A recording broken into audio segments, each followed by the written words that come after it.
YiaYia. Welcome to Real Pod. Oh, thank you, honey. I'm so honored to be here with you. My favorite granddaughter. Aw, I am your only granddaughter. I know. But even if I had more, you're my favorite. I love that. I'll take it.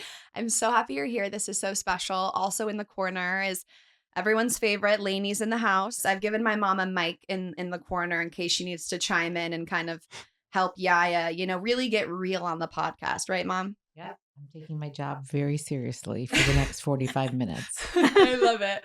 You're quite the little influencer today. You're on my podcast, and then we're going to film a video about Clinique together. I love it. How does it feel? Busy day. Good. I know. You're making me feel important. You are important. I'm so happy to have you on. I think that it's so special to record a conversation like this just for our family to have, for my future kids to listen to. And you've just been someone who's so close to me my whole life. And oh God, I can't cry. I can't cry yet. Me cry now. Oh my God. You're making me cry. I know we can't cry yet. We're going to cry later. But you are just literally like the rock and heart and soul of our you're family. So sweet. And I want everyone to hear from you because I was watching a documentary recently. Max is on some history kick. So he's watching all these documentaries. And one of the episodes was talking about just how people immigrated to this country and what it was like back in those times. And I started to think about how your parents immigrated to the United States from Greece. And I know that you're the youngest of your family. And I think you've said you were an accident, right? Yes, I was. Yeah, right. I was. But I'm so glad because the fact that your parents came here and then that you were born and then that created my mom and that created me. Exactly. The chance that all of us are even alive and exist, right, all of us, is so rare. So I think, I am who I am because of my mom and she is who she is because of you. And we're all connected and life is so much bigger than just like us because we rely on others. So I thought it would be really special to kind of hear about how our family has come to be because of you. Well, it's the family dynamics. It's very important. It is. It's very important. So you are the youngest of 5. Correct. By what age difference? Well, there were the 4 were born like about a year and a half apart. And then there was a 10-year gap. And then I was surprised. I love it. I love it. And I mentioned this just briefly, but I want you to tell me more about it, that your parents are from Greece. So where were they from in Greece? Correct. They were from the city of Tripoli. And what happened was my dad was here first. He was like in his early 20s. And in those years, the thinking was very different from today. And he decided that it was time for him to get married. And he was going to go back to his hometown in Greece and get a wife. So he went back there, and his parents arranged for this woman who makes matches for people. She was a matchmaker. So she told George, which was my dad's son, I have this lovely family, and they have this lovely daughter, and I think it would work out very well. So they actually, the parents were the ones that set up the meeting. Mm-hmm. The couple never met until the one night when the parents got together and they talked about the arrangements. Because in those days, they gave dowries. Yeah. So they wanted to know, what kind of dowry does Mary have? Wow. And so they met that one time. That one night. And they agreed on everything. And then Mary was upstairs in the bedroom. And then they said, Mary, come downstairs. We want you to meet George. Wow. And that was it. It's so funny. They weren't too much on ages. They're more celebrated the religious names days in those days. So I think my mother was maybe about 22 then. Mm-hmm. So her parents told her, you're going to marry George. And then and you're going to come to the USA. Right. That meant she had to leave the country, which I bet was scary and a lot of unknown, but she didn't have a say, right? No. And she was very willing to do it. And why did your dad, George, want to come to the United States? Was it for the opportunity, the freedom? Oh, the opportunity, yes. Greece at that time in Europe. I'm talking about like in 1920. It was very poor. So a lot of immigrants came to the United States, actually thinking to make money and then go back. But they never went back. Yeah. Can you imagine how much Mary was my yaya, how much her parents loved her, that they wanted her, they gave her up to leave the country to have a better life. Like most of us parents now don't even want our kids to move to another state or even an hour away. And here they're saying, you go to this country to have a better life, and we're willing to miss you and lose out on all these years with you because we know this is best for you. That was done for many, many families at that time.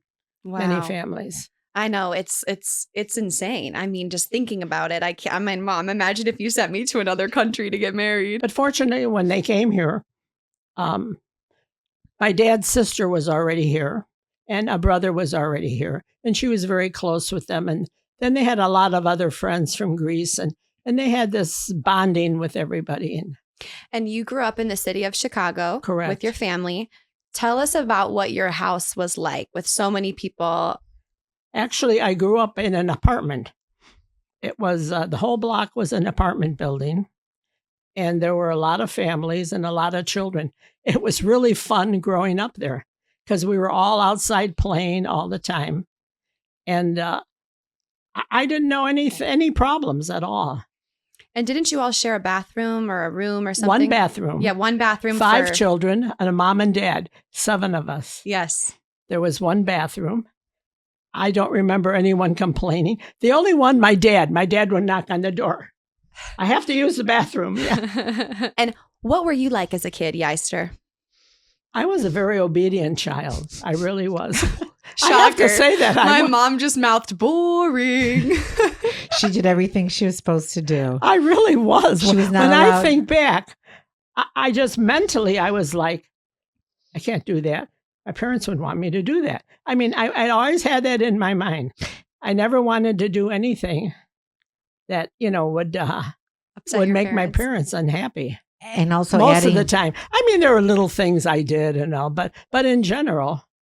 And adding in there, she was only allowed to date Greek boys. Did you ever go behind their back and go out with a non-Greek boy? This is the time, Tell us. Did you sneak out the window and go out with a Italian boy, Jimmy, down the street? I never snuck out. No, in college, actually. I went to a dance with a non-Greek boy. My parents knew it, yeah. Why do you think you were so well behaved? Because usually the youngest kid is like the rambunctious one that the parents lose track of, and then that kid's wild. Well, you know why? I think because the second child, my sister Diane, was a little wild. And it wasn't really, she wasn't really wild, but in the eyes of my parents, she was wild. Mm-hmm. And they were always very upset, very upset. So I thought, I'm not going to upset my parents like that. And what sort of Greek traditions were present with your family growing up? I think that's been so special, is like the Greek traditions we have in our family. And I know you guys went even harder, obviously. Well, tradition-wise, Sunday was always special. We always had the Sunday dinners. And the house, my mother always cooked a lot of food on Sundays because different friends and relatives would come over. You wouldn't invite them. The doorbell would ring and, oh, there's Uncle Jim, or there's this. You just went and visited people without making some kind of a formal call, or they had to invite you. Life was very relaxful. And a lot of that has to do with the lack of technology. I know, like what we have now, the fact that we FaceTime and you're on Instagram. I mean, you're so good at it. But when you were growing up, that didn't exist, right? No, not at all. And I'm glad it didn't, actually, to tell you the truth. Yeah. Do you think it was a lot easier? Oh, much easier. I mean, when you made arrangements with someone, with your girlfriends, oh, let's go see a movie. You said we're going to go see a movie at a certain time, and you went. You didn't have all this, well, what time? Well, are you ready? Well, come on, I'm here. Are you there? All that stuff.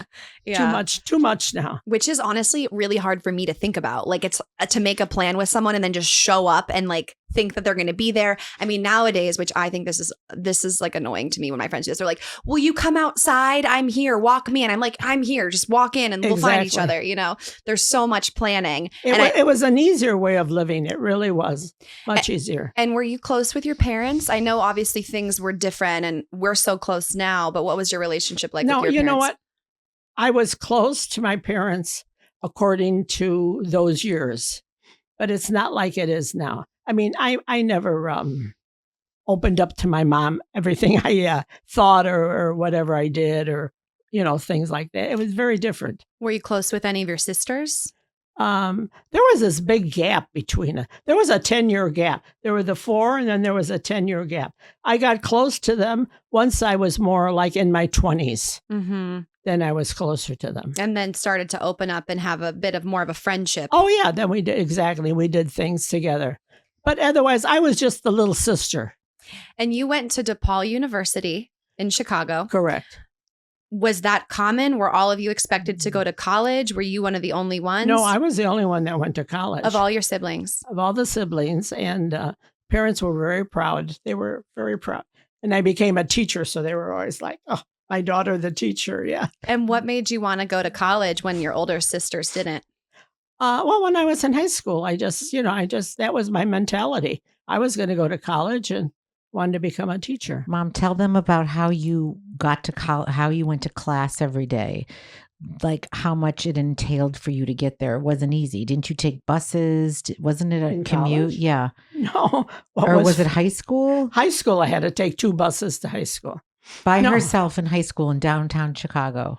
College, I walked to college. It was in my neighborhood, DePaul University. I walked there. And obviously, looking back at those times, there were a lot of different expectations on women. And I feel strongly that it's a woman's choice. If you want to be home and you want to take care of your family, I think that's a beautiful thing. If you want to work and have a career, I think that's a beautiful thing. Right. Sounds like you did a little bit of both. You wanted to get your degree and you wanted to work as a teacher. But then once I started having children, that was it. I stopped. And actually, all my friends from college, it was the same mentality. Mm-hmm. Once they all got married and had children, nobody worked. All my friends, that's how we were. No one worked. And when you were a teacher, which thank God you were, that's how you met Papou. Exactly. I met him at the one school. What was the first time that you laid eyes on him? How'd you meet? How did I meet? Tell them the cute story about the first date and what YiaYia said and how the first date was funny. I love this story. I know, it's the best. All right. So, so it's funny. I noticed his name was Greek, So I said, "Are you Greek?" He said, "Yeah." I said, "Oh, I'm Greek too." We were just talking and that. Okay, I see you making the first move. I know. And we would all go out to lunch at lunchtime. So, we had a nice time. So it was cute. So then he asked me out. Oh, the first time he asked me out for a date. And so I was waiting for him. It was as he was going to pick me up Saturday night. So I was waiting for him and waiting for him. He didn't show up. So then I went to school on Monday and I completely ignored him. And he said, "Why aren't you talking to me?" I said, "I thought you asked me out for a date on Saturday night." He said, "Well, I did, but I was waiting for you in the parking lot. On so Friday. we could talk Friday night. So, we could set up what time I'm coming and where we're going to go and all. And you just drove off and I never got to talk to you. So I figured you were ignoring me." So anyways, so then he said, "Can I make it up to you? Oh, please let me make it up to you." So I said, "Okay, all right." So then we went out that Saturday. So he came over. And of course, I introduced him, to my mom and dad. On the first date. Yeah, he came upstairs to pick me up. That's so he had funny. to come in the house and meet her parents and formally take her on a date. I love how you're still acting like this is so common. For my generation, you like meeting the parents is like the thing you do. Like you vet them for like months before they meet your parents, Oh, no, he came upstairs and met my mom and dad. I love that. No, it was so cute. So then my mother goes, she heard the name Panagaki. She goes, "What's your mother's name?" And he said, "Helen." "Oh my gosh, you are Helen's son? I know Helen." Yeah. Oh, that's so it was great. cute. Yeah. It's a Greek Because world. the It's Greek small. community was so small in Chicago, they all knew of each other. Yeah. Mhm. So it was cute. See, that's the thing about the technology is like you couldn't text each other, "I'm waiting for you. Are you still coming?" Exactly. But honestly, how cute / sad is it that both of you thought the other stood the other one up? I know. So how long did you date until you realized he was the one you wanted to marry? It was, I would say, not even a year. Not even a year. And then it came to where, my mom and dad, my mother was like, well, where's this going after a year? Well, what's going on here? So then I said that. I said, John, my parents are wondering, what is this leading to? What's going on? He says, don't worry. Don't worry. Everything's fine. So then it was almost Christmas. So then Christmas Eve, he gave me a ring. Oh, and how did he propose? Wasn't it in the car outside Yeah, the it was house? in the car. We were going to his sister's house because she had a Christmas Eve party. So we were going to his house, and when we parked, he said, oh, I have something for you. So he pulled out this box, and he gave it to me, and I opened it. And there was a little bottle of cologne in there. And I think my face must have just dropped, And I said, oh, thank you. I was like, what? You're so disappointed. So then he goes, oh, wait, just a minute. And then he pulls out this other box and he opened it up. Yeah. And so was he purposely doing that to Oh, yeah. just joke with you? Yeah. So he was a jokester. Oh, yeah. I like that I had a jokester. So, when she but was how sweet that they got engaged in the car and there wasn't all this pomp and circumstance and photographers and everyone there waiting. Like they got engaged. They did the ring. They walked in on Christmas Eve and you must have just said to everybody, we're engaged. And there you all just celebrated. I know. And like no pictures, nothing. Nothing. It's so like, I of course can appreciate how special that is and how a lot of the extraness of today is absurd, but it's also like we've just evolved and it is special, like, because everyone didn't have a camera on them the way that, we do now. Right. So it's like both are true. Like, I think that that's so sweet for the time. And of course, I'm so extra and I had this like insane engagement, so like I can appreciate both of them. Right. And I think today, even with things like Max and I will experience and will do, like, I like to think about the things that like we just do for each other. Like, I think every Valentine's Day, I don't post what Max gets me and what we do because I don't need anyone to like see it, No, that's private. I think that's yours. Yeah. Sometimes I think the intention is important. Like, are you capturing this and sharing it because you're so excited and people care to see it? Or are you capturing it and showing it because you're insecure about it and you want people to know I think intention matters. Right. So true. So then actually, about 6 months later, we got married. I set up, did all the planning. I did the planning. Yeah. Didn't have like today where you hire all these people. Right. What were your first years like being married? They were fun. Let's see. They were fun. The first, I have to say though, this one time, we went to someone's wedding and then we're standing in a group. Oh, actually. And you were married at this time? Yeah, we were married the first year. And so then John went over to talk to a group of guys. And so of course I followed him. And I'm standing there. And then he turned around to me and he goes, why don't you go over there and talk to the girls? And I thought, it sort of hurt me. It was like, I'll talk with the guys. You go talk with the girls. Yeah. Yeah. So you just went, you talked to the girls. Yeah. Yeah. And then later, did you say, hey, I wanted to talk to you? Or it was fine? No. No, she didn't. No, she it was fine. Yeah. He's like, I married you. So now go talk to the girls. How soon after being married did you have my uncle and then my mom? Well, let's see. I was married in 61, 3 years. 3 years. And then you started having kids. Yeah. And then when you had them both before I was 30. Yes, because Georgie was born in 64. I was born in 66. Yeah. But tell them about back in the day. I just find it fascinating. When they gave birth back in the days, they were put out. They slept through the whole thing. They woke up and they brought a baby in. So like you didn't even know if that was really your baby. What? Yeah. They put you like under and then the baby came? But don't you have to push? Well, I guess you push. They literally put them out. And they were in the room by themselves. There's no husband, no recording. And then you wake up and you have a baby and you have no idea how the baby came out. That's wild. I'd never known that. Yeah. And we never had the ultrasound. We didn't know if it was a boy or a girl. And so you had a boy though and a girl, and then Right. you were done because you felt like Well, yeah, but at times though, I thought, oh, maybe it'd be nice to have a. But then John said, "Well, we have a boy and a girl. What else could we have?" Yeah. Tell me a little bit about what my mom was like as a kid when you were raising her. What years? She was an adorable toddler. I No, don't. she was. She was a cute little girl.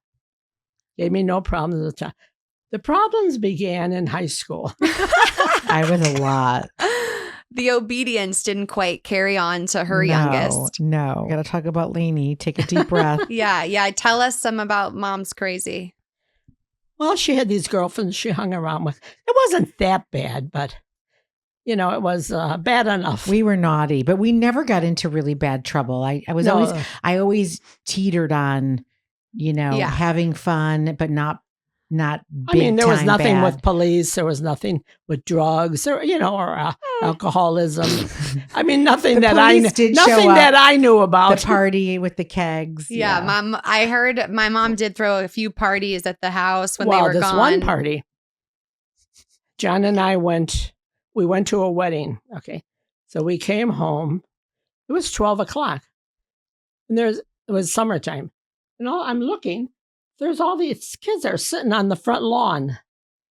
And they're like, "Hi, Mrs. Panagakis. Hi, Mr. P." Mrs. P. And I went in and said, "What the heck is going on here?" All these kids were inside the house. Lainey and her girlfriends are cleaning up everything. She had a big party. We had kegs down in the laundry room and the big sinks, and the kids were all dispersed in different rooms, kissing and making out. And yeah. Naughty. Naughty. But I do think it's funny to now circle it back when we were growing up and my older brother, Jonathan, had snuck, I think whether he had a party or he had a girl over or he did something he shouldn't have done. And it was a girl. He had a girl over secretly. And YiaYia, you caught them, right? I covered it up. You caught them and then you covered it up and lied to my parents. Dad will still never get over that. He's like, Betty Ann, she lied to me. I said, let it go. I love it. So what changed that when, now with your grandkids, you were like, I'm going to help keep it a secret? Well, it was just, what can I tell you? Boys being boys. Boys are boys. Anyway, so that was funny because then your dad was interrogating me. Mm-hmm. And I said, no, there was nothing wrong. Nothing happened. He was fine. I didn't see anyone. Yeah.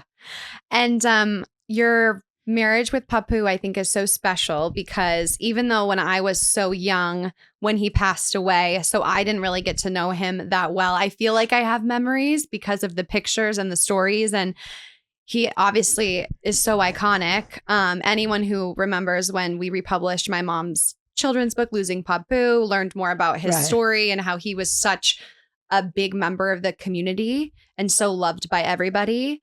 And he passed away at a young age. I don't think anyone expects to become a widow at that stage of life. No, I was just 63. Yeah, he passed away at 65. Yeah, it was a shock. How many years had you been married? 39 at that point. Wow, 39. Yeah. Obviously a shock, a huge stun to the family. I believe we were at the country club Medina. I was swimming in the pool. You just had come back from California and bought the house. You just, you came bought on the house Friday in and Winnetka. Papou died on Sunday. Mm-hmm. Yep. And Mom was at the country club and Papou was golfing with my dad. So my dad was there when he had a heart attack and called the ambulance. Right. I don't think you were there. I was in church. I was in church and Papou didn't go to church that often. And the funniest thing is I was sitting in church and I was just like looking up and I was thinking, I said to myself, John, you have to come to church more often. And I never had said that before. And then I went home and the phone started ringing and it was Thea Pam. And she said, where are you? I said, I just came home from church. She said something like, well, you better find out where John is. That's right. And then she hung up the phone because she got nervous or something, right? And then she hung up the phone. So then I talked to George, And then he said what hospital he was in. And I got in the car and I drove to the hospital. Were they telling you how serious it was, or was everyone trying to keep it like okay until you got there? No, I knew before I got there because I called the hospital and the nurse answered and she told me. And then Mom got on the phone and she was crying. She was crying. And she said, Dad's dead. Dad's dead. And then I was like, I'm telling myself, he can't be dead. I mean, I just saw him this morning. There's no way he's dead. Mm-hmm. It was just like, well, you know, what are you talking about? Yeah. Right, right. I feel like it's so hard to think about anyone you love in your life not being there. It's like, wait, what? I just saw you. Like, we have a plan for next week. We're doing all these things. Right, Like, you can't especially- die. Like, we don't die. You know, that's like the feeling. Right, exactly. I think you've told me about this car ride a few times, or I think you've told me about this car ride once before, where I believe, didn't you pull over and you tried to get yourself to keep it together? Oh, that was maybe about a After. week after John had died. I had to go downtown for something. And as I was driving on the expressway, I don't know, I got like a panic attack. And I said to myself, this is not going to happen to me. This is not going to happen to me. And I did. I pulled over and I just calmed down and I took deep breaths.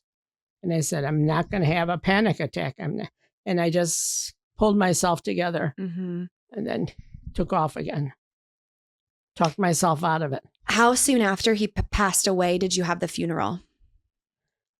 Passed away on Sunday. I think the funeral was Sunday. Wednesday. I think it was on a Wednesday. So right after, days after? Yeah. And Mom, you tell this story a lot about how YiaYia was at the funeral. Oh Do my either God, of there you- were so many people at the funeral. Everybody thought he was a politician. Right. There were so many people. Unbelievable. There was over 1,000 people that came through that night, and there was a line out the door. Down, People waiting. Yeah, down. unbelievable. We heard stories of it because we never went outside, but people came from all over. And YiaYia was so stoic. She stood by his casket from when it started at probably 3:00 till it I ended never at moved. 10. She never would go to the bathroom. People said, please come in the back, eat something. She never left his side by the casket. She received and talked to everybody. And she didn't cry, right? You said No. that. Did not cry. Yai, was that like a decision you made consciously? Was it just what felt right in the moment to just stand by him and stay strong?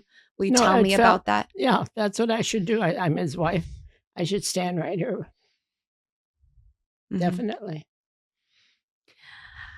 I feel like obviously I talk a lot about the power of vulnerability and the power of being emotional, but I also think everyone has their strengths and everyone has their way of coping and dealing with really hard things in life. And sorry, I don't want to cry. Oh. It's okay, baby. I just think you're so strong, and that's like a through line of your whole life. Like, I feel like YiaYia having a weak moment is so just rare, but not in like a toxic way. I feel like it's just really like who you are. Like, you're just really strong and you're really logical and you're really reasonable and you have really strong faith. And I would just love to know why you think that has been a big part of your personality. And where do you think you got that? No, I do have strong faith. I have to say that. I was always involved with the church from a young child, Sunday school, and then I taught Sunday school. And I just had a strong feeling for God and Christ and everybody. I just gave me a lot of strength. It really did. I think Vic is asking too, like alongside with your faith, where do you pull that strength from where you rise to the occasion, where in a situation like that, everyone would understand if you did fall apart or cry or take a break? Well, I always cried and fell apart at home on my own. And it's funny, it was always in the shower a lot. I'd scream in the shower and cry. By yourself? Yeah, I did. But in general, when I was with people, I don't know what it is. I didn't cry. It's like a private thing to me. Mm-hmm. I think that makes sense. And it probably has to do with how you were talking about your closeness with your parents. And like, if you never saw them cry and break down, you know, you just learn like, this is something that I can do, but I do it with myself. And I feel safe like doing that with myself. What do you think nowadays with, obviously you see everything I do and talk about, with everything being super open. And I feel like as the years have gone on, you guys have always been close, Mom and YiaYia. And so have we. But I think it's like every year we all get closer and there's just more. I mean, there's things that we go through as people, as a family, and you just have to talk and be close. So what are your thoughts seeing like now on the second half of your life, there being so much vulnerability and so much openness? Well, I think it's good because we didn't have that in our day. I mean, it worked for us, you know, in our generation, but now for your generation, it's different. You have all these books you read now about this and that and this and you need that. Mm-hmm. I always love when YiaYia goes out for her luncheons. I'll say, "Oh, how's Mrs. So-and-so?" "Fine." I'll say, "Well, how's her daughter? Isn't she getting divorced? I heard." "I don't know. I didn't ask." I'm like, "You didn't ask? You were having lunch with these women for 2 hours? None of them talk about anything like that. It's all surface talk." Where when we all get together now, we all just go away. Right to the trauma. Yes. Well, they gossip. We don't gossip. Yeah, that's true. That's so true. Speaking of grief, Mom talks about this a lot, but you really have lost a lot of people in your life. I have. All of your siblings, both your parents, your husband. Best friends. And I think part of that is just life as we get older, right? And in-laws, all my sister-in-laws, brother-in-laws. Yeah. And now in my older age, I think about them more and more. And what are some of the biggest things you've learned about grief and loss? I think it's valuable wisdom for me and anyone my age as we kind of sit. I think as a society, we don't like to talk about death. We don't like to think about losing people. We just like to avoid it. And then when someone does pass away, we also don't even have the language to talk about it. And, you know, I just think Western culture just doesn't like to think about it. Like, what have you learned through the years as you've lost these people that you love? I don't know, what can I say have I learned? That people will not be with you all the time. And death is, once you are born, death is just part of it. You don't know when it's going to come, when it's going to happen. And you have to accept it the best you can. I don't know how to really explain it. Mm-hmm. It's just, it happened. I feel like you have a really good sense of acceptance. Like, of all the people in my life, like, you accept pretty willingly and much more quickly than most people accept things in life. What I mean by that is, like, if something happens, it happened, right? You can't do anything about it. Right. You have to accept that this is reality. Has that been something you've always been good at, or something that's come through time? Maybe it's through time. You know, I was just thinking when you're talking about death and all, I was exposed to death as a young child, because I remember some relative dying, and maybe I was 4 or 5 years old, and my mother took me with her. And in those days, sometimes they would lay the casket out in the house, and we went to the relative, and the casket was there, and we slept over. So here I was, you know, just a little toddler. So I was exposed to people being dead very, very young. Mm-hmm. And that may have a lot to do with it too. Yeah.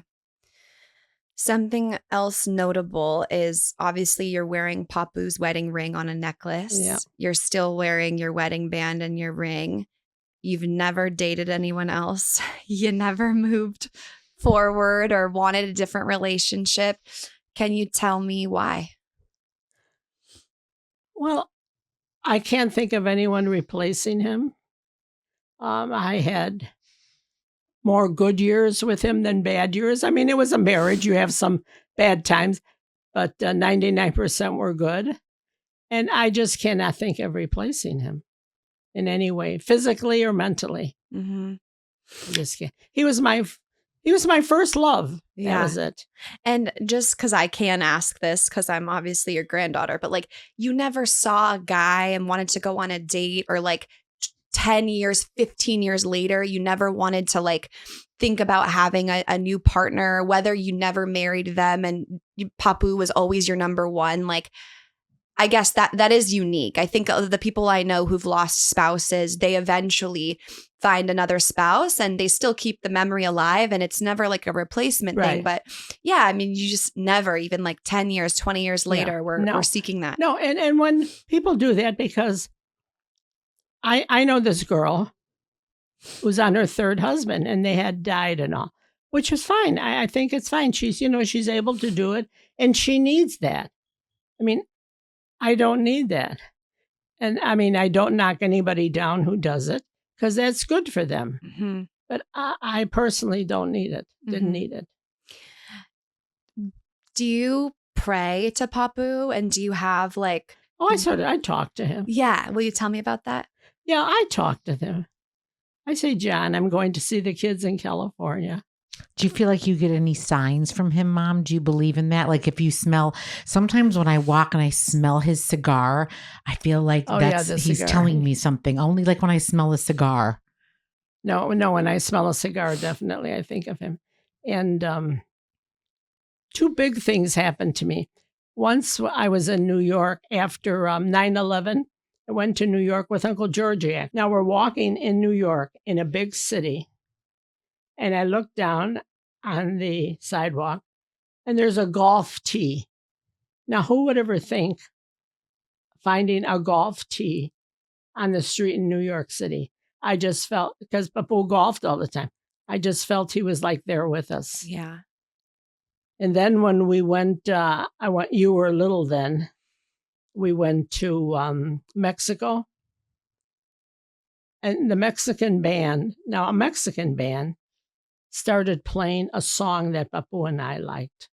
And I thought, where did this come from? Mm-hmm. I felt like he was there. That's so sweet. It's so sweet that you talked to him like all these years too. Like before this trip, you're saying, I'm going to go see the kids. Yeah. That's so sweet. And obviously you were raised religious. You went to church, right? Mm-hmm. Right. What do you think is like your favorite part of having a strong relationship with God and Christ and faith? And how do you have hope and belief in things that some people feel like they can't see? Well, even like a priest will tell you, or our priest anyways, you have to have faith. If you have the faith, it's there. And you have the feeling there is a God, Christ, there is all this help out there.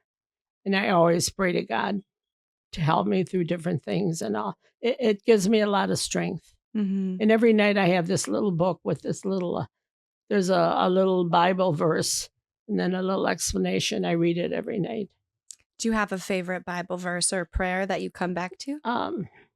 Yeah, I do. It's from Matthew. It's, I believe, help my unbelief. See, we always believe, but there's things that we struggle with that we don't believe. Mm-hmm. I believe, help my unbelief. I love that. That's my favorite one. That's a powerful one. I'm so glad I asked you that. I didn't know Me that. too. I didn't know that. It's out of Matthew. And the Serenity Prayer. I think you live... Oh, and the Serenity Prayer. That always reminds me of you. Which I embroidered and your mother has. I don't know if she still has it. Oh, no. We have a joke, Here She throws everything out. we have a joke, Mom throws everything out. Like my manger, like my Christmas manger. Well, it's like had 12 or 15 like little statues with all the animals. It's like, who has room for that at Christmas time? You guys, we have this joke that YiaYia loves to like give gifts. Like she'll go out to like Marshall's She's and Walmart. Standing in line at Home Goods and she takes everything in that aisle that they have just to. But then what she does is she'll write you a note on it and then she'll sign the year in her name. And so It's whenever she gives things to us, we'll be like, I hope she didn't write on this. And we'll be like, fuck, she wrote on it. We got to keep it forever. We got to keep it forever now. Because I just can't throw anything away that actually Sasha knows this. You gave me, what was the monkey? What did we call him? Oh, that little monkey. Mateo. I like literally was like, I can't throw this away because YiaYia gave me this stuffed animal. That's so funny. I gave it to you to take on your trips to keep you company. We love all your gifts, Mom. They're the best. They're the best. Okay. I have 2 more big questions for you. Okay. I'm glad we had a little bit of a comedic relief just there before I bring it down to sadness again for the last time. Yeah, bear with me. I hate to talk about this because I want you to be here forever. And I never want to live in a world where you don't exist. I will be here forever in your heart, honey. I know. But I think that it is really beneficial for people who are younger and feel like that if everything goes well, they have a lot of life to live, to hear from someone who very much accepts and talks about and knows that the moment that God takes you could be any time. And it's something that we talk about. And I like that we're so close that we get to joke. And every time I say goodbye to you, I cry and then we laugh when we see you again and you're like, I'm still here. How do you think about that? Like, it's hard for me to process at 27. Like, I never want to die. I always want to be here. And you seem to be at peace with the fact that when the time comes, the time comes. So I'd just love to hear from you as you approach that. Well, don't forget, you're 27. I'm 88. Yeah. So I know my time is very short. And I will be at peace. I will feel that I have done the best that I could in my life. I've made a lot of mistakes, which we all do, but you try your best. And thank God for everything. I've been blessed. I've really been blessed with 2 children that never gave me big problems. I've been blessed with beautiful grandchildren. Been blessed with a wonderful son-in-law, and you've all married lovely people. So it's really a blessing. So I feel content, really. You're not scared of it? I'm not scared of dying. Do you feel like you're going to see Papou, Mom? I'm not. Yes. I'm not scared of dying. Not. And obviously, when you think of heaven, what do you believe heaven to be? It's hard to say. I don't know. In general, I would love it to be that I get to heaven, that my parents, everybody will be like, oh, you're here. Well, I'm so happy you're here. Welcome. You know what I mean? Yeah. And I'll see everybody.